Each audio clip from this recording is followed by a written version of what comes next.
The low hum of quantum processors filled the sterile white laboratory, a constant background rhythm to Dr. Rowan Matthews' intense concentration.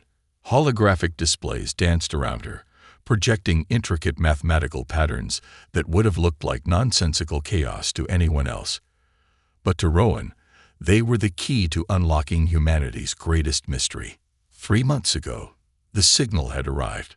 Unlike any transmission ever detected, it defied every known method of communication. No recognizable patterns, no discernible structure, just a complex wave of quantum-entangled data that seemed to mock humanity's most advanced decryption technologies. Rowan pushed back her wire-rimmed glasses, her dark skin glistening under the laboratory's soft lighting. She had spent countless nights analyzing every microsecond of the transmission, her reputation as the world's leading quantum computational linguist hanging in the balance. "System, replay quantum sequence Delta 9, she commanded.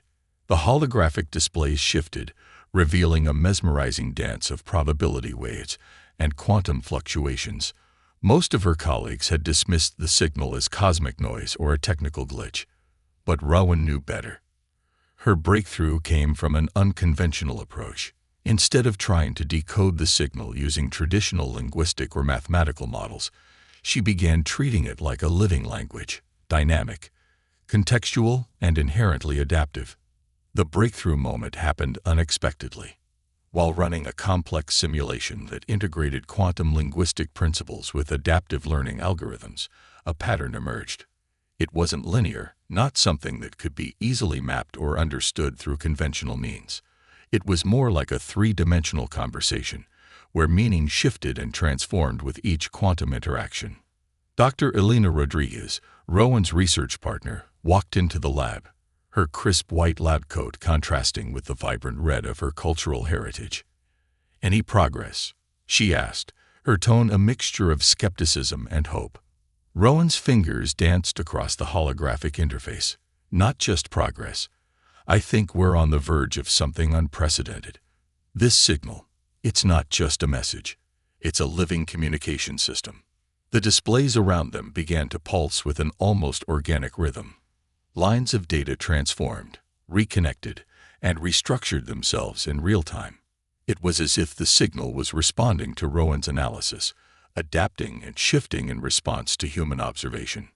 "The quantum entanglement suggests a communication method far beyond our current understanding," Rowan explained.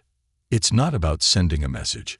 It's about creating a dynamic, interactive linguistic space where meaning is constantly negotiated." Elena leaned closer, her scientific skepticism momentarily forgotten. The displays showed increasingly complex interactions, quantum probabilities weaving together in a dance that seemed to defy the very laws of physics. "We're not just decoding a message," Rowan said, her voice filled with a mixture of excitement and reverence. "We're establishing first contact in a way no one has ever imagined. This isn't about translation. It's about creating a bridge of understanding that transcends our current conception of communication." The quantum processors hummed louder, as if sensing the magnitude of the moment. Something extraordinary was happening.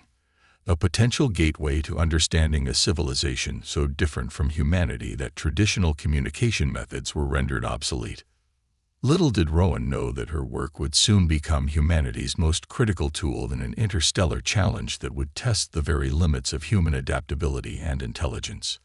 The first step in understanding was about to begin, and humanity would never be the same again. The Horizon Research Station hung like a delicate spider web against the backdrop of an alien sky. Lavender-tinted clouds swirled around the station's transparent dome, creating an ethereal landscape that was both familiar and utterly foreign. Captain Aria Rice stood at the primary observation deck, her fingers tracing the quantum communication device developed by Dr. Matthews' team. 3 weeks had passed since the breakthrough in quantum linguistics. What began as an incomprehensible signal had transformed into something far more profound, a potential bridge between two civilizations separated by unimaginable distances. The device in Raya's hand was anything but conventional, a sleek, crystalline structure that seemed to pulse with an inner light. It represented humanity's most ambitious attempt at interstellar communication. Unlike traditional communication arrays that relied on radio waves or electromagnetic signals, this device operated on principles that pushed the boundaries of known physics. Quantum entanglement communication sequence initiated, the station's AI announced in a neutral tone. The crystalline device began to vibrate, its internal structure shifting in patterns that defied traditional understanding of matter and energy. Rides watched intently. Her background as a former deep space exploration pilot had prepared her for the unexpected, but nothing could have prepared her for this moment. The alien signal they had been studying was unlike anything in human communication records. It wasn't just a message. It was a living, adaptive form of interaction that seemed to change based on the observer's perspective. Dr. Victor Lindholm, the station's lead xenolinguistic analyst, approached with a datapad. His weathered face reflected years of research and countless nights spent deciphering the impossible. "The latest analysis confirms our initial theories," he said, his voice a mixture of excitement and professional restraint. "The signal doesn't just carry information. It adapts, evolves, and responds to our attempts at understanding." Rais raised an eyebrow. "Responds how?" Lindholm pulled up a holographic representation of the quantum signal. What appeared initially as a chaotic mess of light and color began to take shape, intricate patterns that seemed to dance and reorganize themselves with each passing second. "Watch," he instructed. As they observed, the signal began to mirror the station's internal quantum state. Areas of the holographic display that matched the station's quantum signature became more defined, while others faded into the background. It was as if the signal was learning, adapting, creating a form of communication that was simultaneously a message and a method of understanding. "This isn't just first contact," Rais muttered. "This is a complete reimagining of communication itself." A sudden alert interrupted their observation. The quantum communication device began to emit a low, resonant hum that seemed to vibrate through the entire station. Lindholm's datapad erupted with a cascade of information, complex mathematical equations, geometric patterns, and what appeared to be snippets of an entirely new form of language. "It's responding to our previous transmissions," Lindholm said, his hands moving rapidly across the datapad. "But not in any way we anticipated. It's not translating our messages. It's reconstructing them, showing us how our communication might look from an entirely different perspective." Rais felt a chill run down her spine. This was more than a scientific breakthrough. This was humanity's first genuine attempt to understand a truly alien form of intelligence, one that didn't just communicate, but actively participated in the process of communication itself. The lavender clouds outside seemed to swirl with increased intensity, as if the very atmosphere was responding to the momentous event happening within the station's walls. Humanity stood on the precipice of something extraordinary, a method of communication that challenged everything they thought they knew about language, understanding, and connection. As the quantum device continued its intricate dance of light and probability, Captain Rais couldn't help but wonder, what would they discover when they finally understood the message? The neurological integration complex rose from the Atacama Desert like a gleaming technological oasis. Its angular titanium glass exterior reflected the harsh Chilean sunlight, a testament to human engineering prowess. Inside, Dr. Kai Nakamura stood before a wall of quantum processors, his fingers hovering over a holographic interface that pulsed with living light.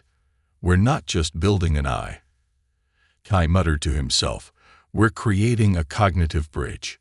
The project had begun as a response to the quantum communication breakthrough. Traditional translation methods had failed spectacularly.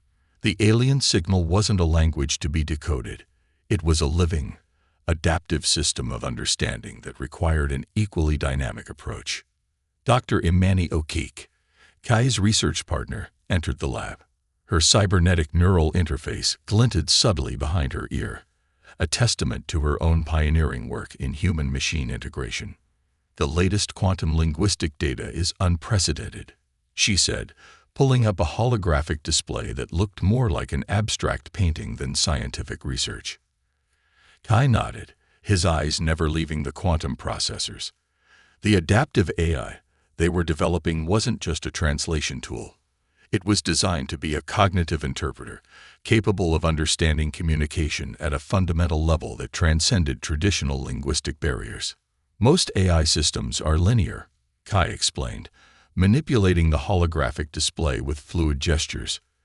They take input, process it through predefined algorithms, and generate output. But this is different. We're creating an AI that doesn't just translate. It learns, adapts, and fundamentally reimagines communication. The processors hummed with increasing intensity. Lines of code twisted and transformed, creating complex neural pathways that seemed to breathe with an almost organic rhythm. Each iteration was a step closer to understanding the alien communication, but also a step into unknown territory. A breakthrough came unexpectedly. As the AI processed the quantum linguistic data, it began to generate its own communication patterns, not translations, but entirely new methods of conveying information that borrowed elements from both human and alien communication styles. "Look," Imani whispered, pointing to the display. The AI had created what could only be described as a multi-dimensional communication matrix. Imagine language as a three-dimensional space where words weren't just linear sounds or symbols, but living, transforming entities that could change meaning based on context, observer, and quantum state.